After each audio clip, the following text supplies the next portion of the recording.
வணக்கம். இப்போது நாம் பார்க்க போவது ஆண் பாவம் பொல்லாதது.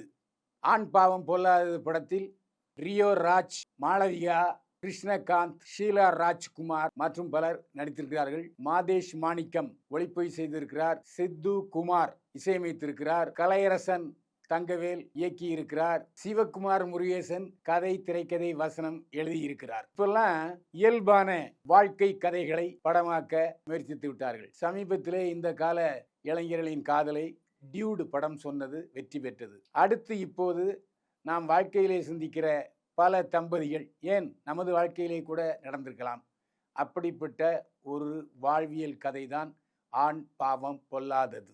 ரியோராஜ் ஐடி கம்பெனியில் வேலை செய்கிறாரு. கை நிறைய சம்பாதிக்கிறாரு. பொண்ணு பார்க்க போகிறாரு. பொண்ணு கீழே உட்கார்ந்தோடனே ரியோராஜும் கீழே உட்காந்துறாரு. அப்புறம் அவங்க அப்பா பொண்ணுக்கு சேர் போட்டதும் ரியாராஜ் சேரில் உட்காந்துக்கிறாரு. அப்போது ரியாராஜும் மணப்பெண் மாளவிகாவும் பேசுகிறாங்க. அப்போது அவர் வேண்டுமென்றே ஒரு படத்தை தவறாக சொல்கிறார். சரி, இது சாதாரண விஷயம் என்று விட்டு விடுகிறார் ரியோராஜ்.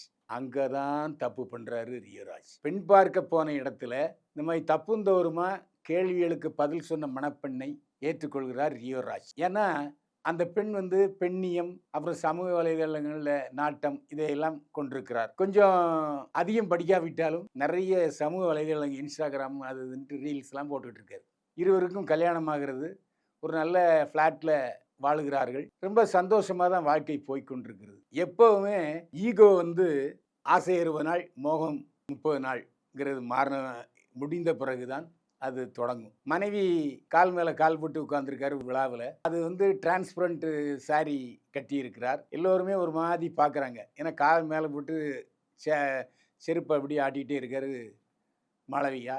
எல்லோரும் முறைத்து பார்க்கிறார்கள். அதே மாதிரி இவருடைய ரியோராஜுடைய அம்மா அப்பாவும் ஒரு மாதிரி பார்க்குறாங்க. கால் மேலே கால் போட்டு உட்காராத, கீழே ஒழுங்காக உட்காருன்னு சொன்னோடனே, ஏன் இஷ்டம், நான் கால் மேலே கால் போட்டு உட்காந்துருக்கேன், உனக்கு என்னங்கிறார்.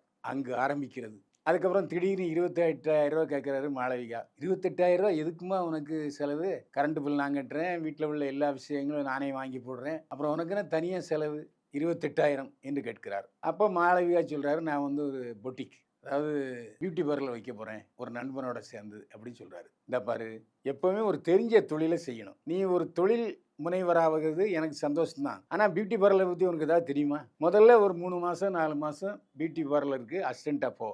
அங்கே என்ன நடக்கு, என்ன வேலை நடக்கு, எவ்வளோ சம்பாதிக்கிறாங்க அப்படிங்க தெரிஞ்சுக்கிட்டு செய்யுங்கிறாரு. அதெல்லாம் முடியாது. அப்போ நீ என்னைய வேலை பார்க்கக்கூடாதுன்னு சொல்கிறியா? இப்படி அப்படியே நாளுக்கு நாள் முத்தி கொண்டே இருக்கிறது. திடீர்னு 3 மாதம் கர்ப்பமாகி விடுகிறார். அந்த சூழ்நிலையில் தான் ரியோராஜுக்கும் மாளவிகாவுக்கும் உச்சக்கட்ட சண்டை ஏற்படுது. நாம் 2 பேரும் பிரிஞ்சிடும், டிவோர்ஸ் பண்ணிடுவோம் அப்படின்னு சொல்லிட்டு கோபத்தில் சொல்கிறா மாளவிகா. அதிர்ச்சியில் உரைகிறார் ரியோராஜ். மாளவிகா நேராக அவங்க அப்பா அம்மாட்ட போகல, நேராக ஷீலா ராஜ்குமார் என்ற வக்கீலிடம் போகிறார். ஷீலா ராஜ்குமார் ஒரு துணிச்சலான பெண்மணி, அதாவது பெண்ணியத்தை மேம்படுத்துகிற ஒரு வக்கீல். அவரும் டிவோர்ஸ் பண்ணியிருப்பார். கிருஷ்ணகாந்தோடு டிவோர்ஸ் பண்ணார். நம்ம ரியோராஜ் நேராக தன்னுடைய மனைவி விவாகரத்து பண்ண போகிறா, ஏதாவது பண்ணுங்கன்னு சொல்லி வழக்கறிஞர் கிருஷ்ணகாந்த் கிட்டே போகிறார். வழக்கறிஞர் கிருஷ்ணகாந்த் ஏற்கனவே மனைவியோட விவாகரத்து பார் கவுன்சிலிருந்து அவரை நீக்கி வச்சுருப்பாங்க 2 வருஷத்துக்கு. எல்லா விஷயத்தையும் சொல்லணுன்னே தன்னுடைய உதவியாளர் மூலம் அவர் போலீஸ் ஸ்டேஷனுக்குள்ளே போகிறாரு. கேஸ் நடத்துகிறத பார்த்தா மனைவியும் கணவனும் எதிரெதிராக மோதிக்கொள்கிறார்கள். மனைவி ஷீலா ராஜ்குமார் மாளவிகாவுக்கு மனைவிக்காக வாதிடுகிறார். கணவன் ரியோராஜுக்காக கிருஷ்ணகாந்த் வாதிடுகிறார். அதாவது எல்லாத்தையும் விட்டு கொடுக்குறார். மனைவிக்காக எல்லாவற்றையும் விட்டு கொடுக்குறார் ரியோராஜ். கடைசியில் தாலி கட்டின மனைவியாவது சந்தோஷமாக இருக்கட்டும் என்று சொல்லி விவாகரத்துக்கு ஒத்துக்கொள்கிறார் ரியோராஜ். அது வரைக்கும் விவாகரத்து வேண்டும் என்ற முனைப்போடு பல்வேறு அருவருப்பான காரியங்களில் கூட ஈடுபட்ட மாளவிகா, இல்லை இப்போ நான் விவாகரத்து கொடுக்க முடியாதுன்னு சொல்கிறார். கிளைமேக்ஸ் என்ன, நீங்கள் தியேட்டரில் பார்த்து தெரிஞ்சுங்க. இந்த படத்தை பார்க்கும்போது நம்ம பக்கத்து வீட்டில் சில புதிய திருமணமான ஜோடிகளை பார்த்த மாதிரியே இருக்கும். ஏன்னா எங்கள் ஃப்ளாட்டுகளில் திருமணமான புதிய ஜோடியில் வருவாங்க. ஆரம்பத்தில் 3 மாதம் ரொம்ப சந்தோஷமாக இருப்பாங்க. 4ஆம் மாதம் சண்டை ஆரம்பிக்கும். டெய்லி ராத்திரி சண்டை போட்டுகிட்டே இருப்பாங்க. ஆனால் இந்த தம்பதிகளை நம்ம சமாதானப்படுத்த முடியாது. ஏன்னா யாருக்கு சப்போர்ட் பண்ணாலும் நமக்கு பாதமாக முடியும். இந்த மாதிரி விஷயங்கள் இந்த கதை வசனம் எழுதிய முருகேசன் இருக்காரு, ரொம்ப சூப்பரான ஆள். அட்டகாசம். நான் பொதுவாக இயக்குனர் பாக்யராஜ் சார், கே.எஸ். கோபாலகிருஷ்ணன், ஸ்ரீதர் இவங்களுடைய வசனம் எனக்கு ரொம்ப பிடிக்கும். குடும்ப பாங்கான கதைகளை அதிகமாக எழுதியவர் கே.எஸ். கோபாலகிருஷ்ணன். ஆனால் அந்த கே.எஸ். கோபாலகிருஷ்ணன் எழுதிய வசனங்களை விட இந்த முருகேசன் எழுதிய வசனம் ரொம்ப பிடிச்சிருந்தது. நிச்சயமாக அடுத்து முருகேசன் இயக்குனர் ஆவார். கலைராசன் தங்கவேலிடம் கதைவசனாக இருந்த முருகேசன் விரைவில் இயக்குனர் ஆவார். அவருக்கு நமது வாழ்த்துக்கள். இந்த படத்தினுடைய கதாநாயகன் ரியோ ராஜ்.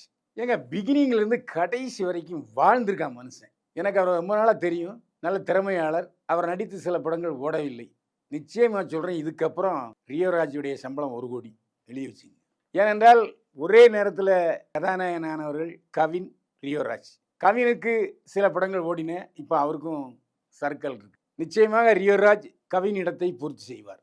அதாவது ஆரம்பத்தில் ஒரு சிரித்த முகத்தோடு பெண் பார்ப்பது, திருமணம் செய்வது, சந்தோஷமாக மனைவியோட கலகலன்னு இருக்கிறது. அப்புறம் மறுபடி மனைவி ஈகோவில் ரொம்ப அழிச்சாட்டியம் பண்ணும்போது அப்படியே துடிக்கிறது. என்ன பண்ணுறது, கல்யாணம் பண்ணிட்டோம், வேற வழி இல்லை அப்படின்னு அப்படியே பிதுங்குவது, மனைவியால் பிதுக்கப்படுவது. மனுஷன் நம்ம மனதில் நாற்காலி போட்டு உட்காந்துட்டு நல்லா நடிச்சிருக்கார் ரியோ ராஜ். அது பெண்களுக்கும் பிடிக்கும், ஆண்களுக்கும் பிடிக்கும். கடைசி வரைக்கும் நூலிலை பிடிச்ச மாதிரி ஒரு கணவனாக வாழ்ந்திருக்கிறார் ரியோ ராஜ்.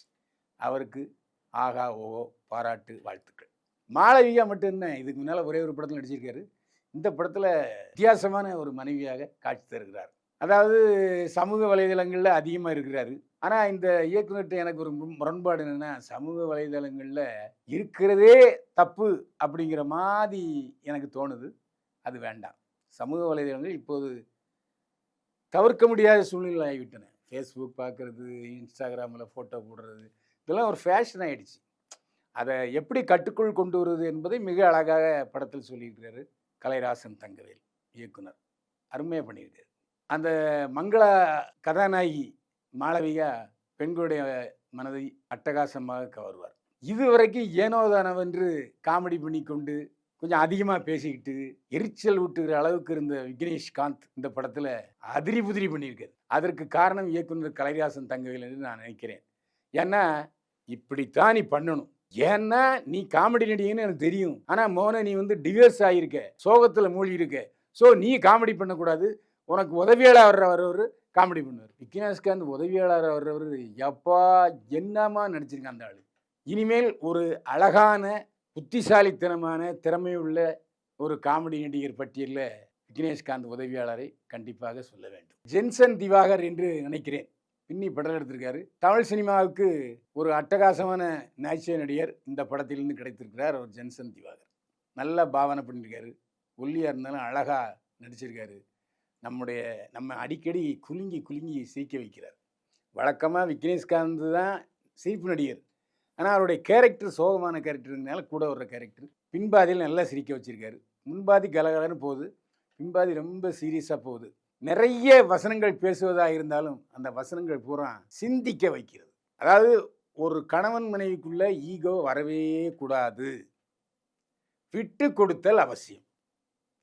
அதாவது கிளைமாக்ஸில் விக்னேஷ்காந்த் நிறைய பேசுகிறார்.